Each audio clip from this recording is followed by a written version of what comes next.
Kurt began taking music more seriously and started thinking about forming a band. A local punk rock group, the Melvins, became an important influence on Kurt, both as friends and mentors.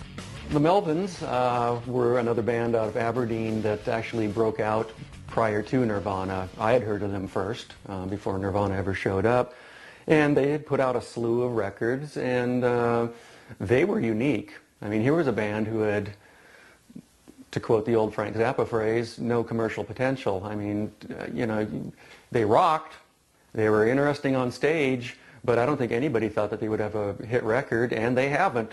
But what they did do was inspire a generation of younger kids under them, who, including Kurt Cobain, who was, you know, a pal of theirs down in Aberdeen. He'd met Buzz at Montesano High School, and Buzz had shown him some fanzines like Maximum Rock and Roll and some punk things, and he really took a liking to it. And I remember telling him, yeah, I know Dale Crover, and he just joined this stupid new wave band called the Melvins.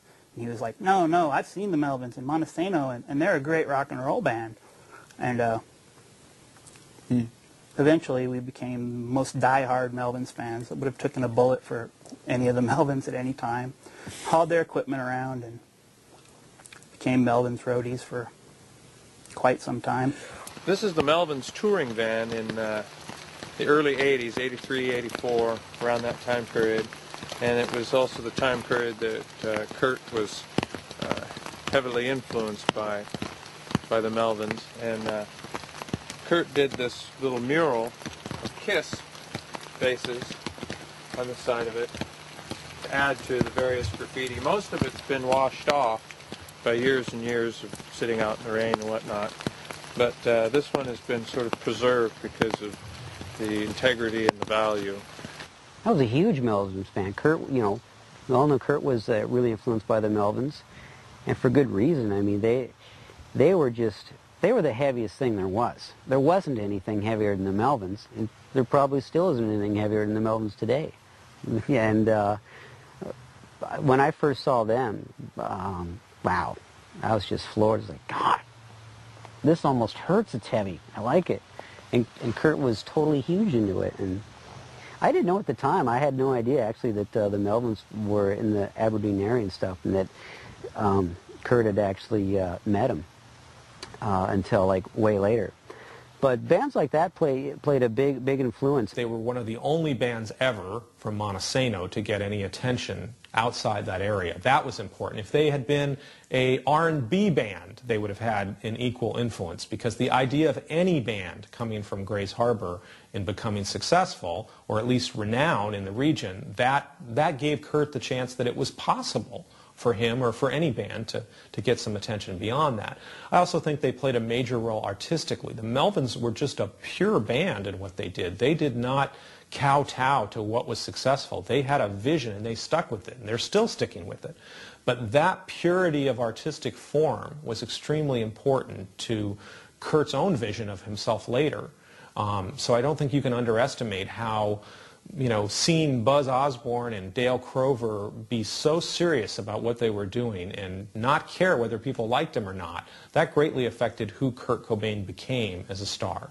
They showed these younger bands that you could not compromise your music, that you could play it as sludgy, as grungily, as loud, as nasty as you wanted, as slowly as you wanted. They came up at a time when bands were all playing really fast punk rock songs, and they slowed it way down. We're one of the first bands to do that.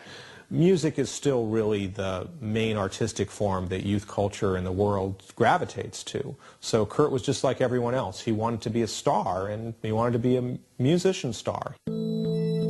As Kurt's obsession with music began to gather pace, Jesse pulled out of their shared apartment and joined the armed forces. Kurt was once again left homeless. Kurt had become homeless from not paying his rent, and he asked me, do you think I could live at your house? And I said, you know, Paul White just got evicted from my house, and I don't think my parents are ever going to let any of my friends move in again, but you should try to hang out with my little brother and get him to ask my parents. He's never had anyone move in. There's never been any trouble. So he asked them, and they let him move in. I think it was supposed to be a week, and pretty soon he was pretty much a member of the family for a while. The first time my wife and I met Kurt was about 8 o'clock in the evening, and my oldest two sons came into the living room and said, "Would you mind if one of our friends, Kurt, spent the night on the couch here in the living room? He's having some trouble with his father-in-law, or stepfather, rather." And we said, of course, not a problem.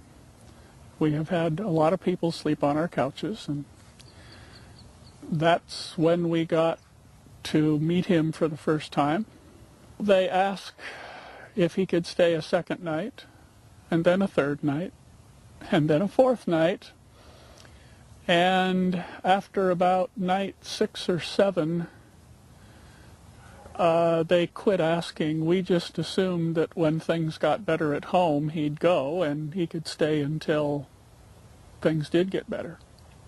There was lots of things there. I mean, there was guitars, there was computers, and there was keyboards, there was 3-track recorders. And then there was the Melvins practicing right down the alley, and we'd hang around there constantly. We were somewhat puzzled that we never heard from his parents, but as long as he was easy to get along with and fit into the family, we did not really worry about him being there. He ended up staying almost a year with us. We have 5 sons and 1 daughter.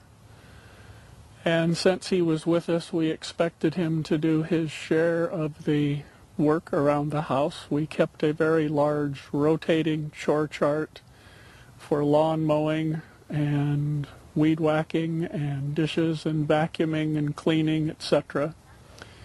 And Kurt was added in and went through the rotation with the rest of the family. I think he liked it on some level. I mean, he'd bitch sometimes, but... To belong. Yeah, he liked the fact that...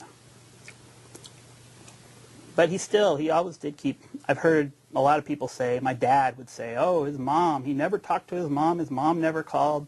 But that was bullshit. He'd go see his mom quite often. She always knew where he was. He just didn't want to live by their rules, but she knew where he was and things like that. The funny thing about not wanting to live by their rules, but he was quite okay for having a chore list at your house.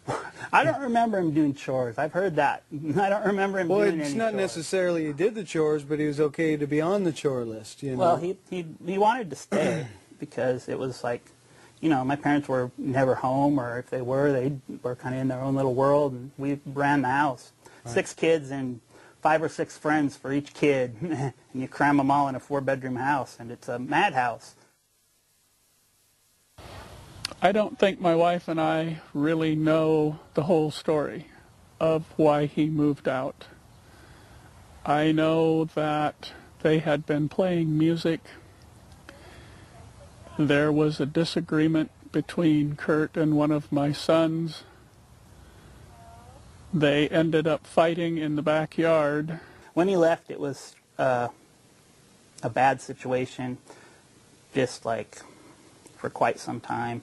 My brother wasn't really welcome at his house, and my brother was always concerned that when we had our band, that the reason that we didn't make it, we didn't get to the big time, was that Kurt was blackballing him over the fist fight. I always thought that was kind of silly. He was probably still convinced of it to this day, that Kurt put the whammy on our band, even though we were a good band. And we got good reviews and good notices. We could never hook up with the right people because Kurt told them, you know, to stay away. I didn't really believe that. Upon leaving the Schillingers, Kurt was invited to stay with school friend and fellow member of the Aberdeen punk scene, Krist Novoselic. The pair began to play and experiment with music in a collaboration which was to become the genesis of Nirvana. Eventually, songwriting became this way to tell his story, and that's what made music so much more compelling for him. He began to write a lot of little short stories and tales in his journals, and he began to set some of those to music around that time. I think you cannot underestimate the role of Chris Novoselic. Kurt meets him around the time he's 18, and Chris really, throughout the rest of Kurt's life, the next 9 years, becomes the one anchor that Kurt always can go back to. Novi in high school, God, was just a one-man entertainment show. Novoselic was the class clown that was older. He was real tall. Ran for student body vice president at one point, and I remember my sister saying, "Stay away from that guy. He ate rhododendrons, those flowers." He would come out in a, what do you call that before a football game? And a pep assembly. And Novoselic would come out there on the basketball court and just throw together a skit, you know, just off the top of his head, and have the whole school, 600 people laughing. But people that, they always said they were outsiders, and they made themselves outsiders. Novoselic, people liked him. You could go to parties with Novoselic, and people would say, "Oh, Novi, ah." I think and Kurt was always welcome too, but he decided he wanted more than that, you know. Yeah. He decided he didn't want to, I don't know, he felt alienated, even though he wasn't really.